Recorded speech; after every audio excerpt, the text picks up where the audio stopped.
Hey, what's going on, guys? Welcome back to another G-Mineo video. I'm your host, Paul. Now, we're gonna get straight to business. No dilly-dallying here since I don't have any of the buffoons with me. We're gonna be talking about corruption cards, and more specifically, ranking all the corruption cards in Back 4 Blood. Now, the crew here has logged in a decent amount of playtime ever since the December patch, and honestly, we've been starting to enjoy the game again and genuinely having a good time. The client looks better, the gameplay feels smoother, and although we haven't necessarily gotten new content, the gameplay still provides us with new obstacles with randomized corruption cards. Now, some of these cards offer a little spice to your gameplay and offer challenges to test your team's limits, and the other cards really just straight up want to make you pull all your hair out. But that is why I am here to tell you exactly what you can expect from Back 4 Blood's corruption cards. Just a quick mention though, I will be excluding challenges and finale specific corruption cards.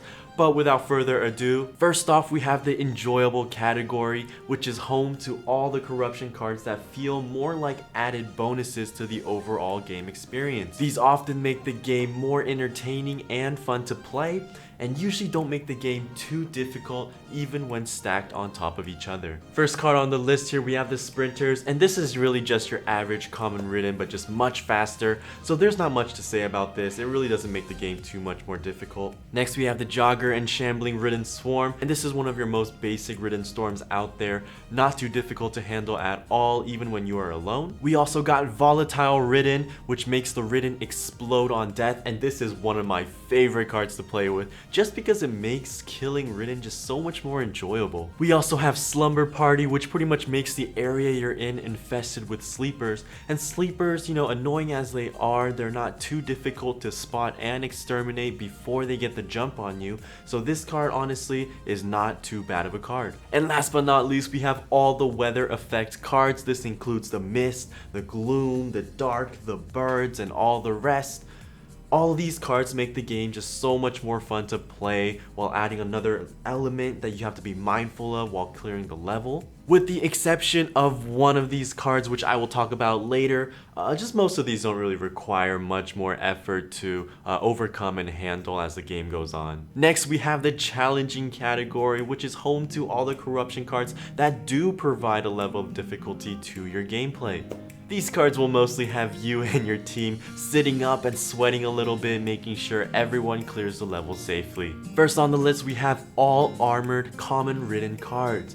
Now, this just pretty much makes your common ridden a bit more tanky, so they'll require more bullets to kill. Not too difficult as long as, you know, it's not a horde or a swarm.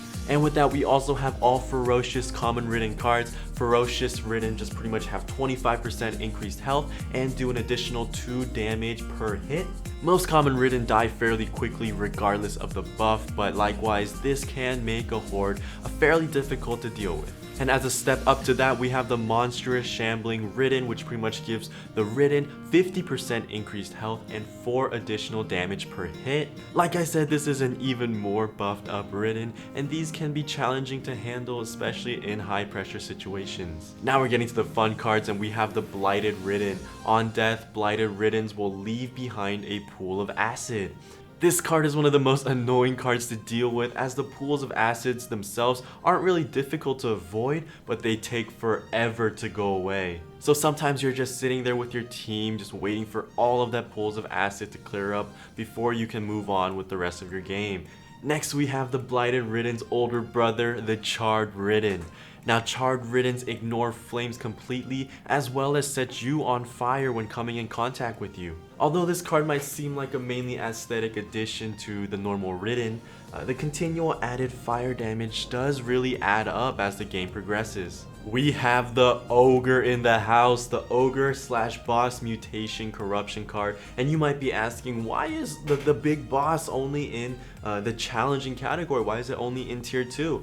Well, I mean, this is the biggest and baddest special ridden that can be spawned from a corruption card, but the Ogre isn't too overpowered, and a cleverly positioned team can usually take it out with little issue. However, the Ogre does have a knack for spawning at the worst time possible, so this can definitely turn your bad situations even worse. Next, we have the Hunted and Onslaught corruption cards. These cards pretty much make a giant horde just come knocking at your door every 3 minutes. These cards both either force your team to move fast or play smart. The continual hordes definitely chip away at your team's health and resources until you are eventually all overwhelmed. And last one for this category, we have the Tattlers, which pretty much spawns a lot of snitches. The most annoying special ridden to date, period, but amplified. I mean, you know what they say, snitches get oh wait, they could probably use some of that. And finally, we are at our impossible category, which is home to those very few cards which can make the game seem almost unbeatable. These cards often require multiple tries to beat and can be very difficult to handle when stacked on top of each other. To kick off this final list, we have all armored special ridden corruption cards.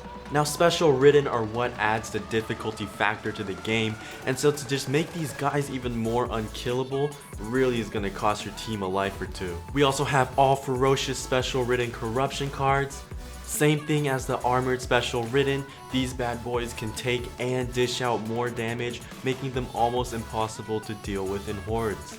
And next up, we have all upgraded special ridden corruption cards. Every special ridden has a specific trait that buffs them up in some way, shape, or form. Some of these include hardened tall boys who take 75% reduced damage from explosions, and traumatic crushers who deal 100% trauma damage. Get a few of these buffed up boys at one time and might as well just restart the level. Here we are, and we have the Hag. A boss that isn't a boss. Hags may be one of the most difficult special riddens to deal with because of its crazy health and speed. These guys chase down a single target to the ends of the earth and immobilize them while attacking, so that if you're caught alone from the rest of the team, you're just guaranteed to die. And even if the team is there, it's gonna take a lot of bullets to put one of these monsters in the ground. And with that being said, we have the Fog, which is the only weather effect corruption card that is a notch above the others. And this is simply because this card is a combination of two cards, the Mist and the Hag. Not only do you have to deal with the Hag, but you gotta do it blind. And one of the finalists on our list of impossible corruption cards, we have the Breaker. And now a Breaker is what you get if two hardened tall boys decided to do like a fusion hop and become the ultimate life form. These guys are big, jump far, hit hard, and also summons a storm that slowly closes in on you, forcing you to fight this beast head on. I once got two of these guys plus a horde of special ridden at the same time. I swear I almost punched my monitor that day. And last but not least, the final corruption card on this impossible category is the special ridden hordes.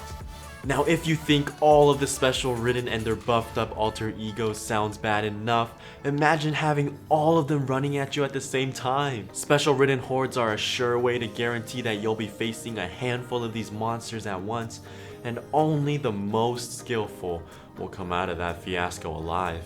Well, that is all the corruption cards in the game as of now. Let me know down below what you think about where I place certain cards. Obviously, this is all just from my experience, but feel free to share your experience with the corruption cards down in the comments below. Don't forget to like and subscribe. I'm your boy Paul. It's been a blast, and until next time, game it till you make it. Bye, guys.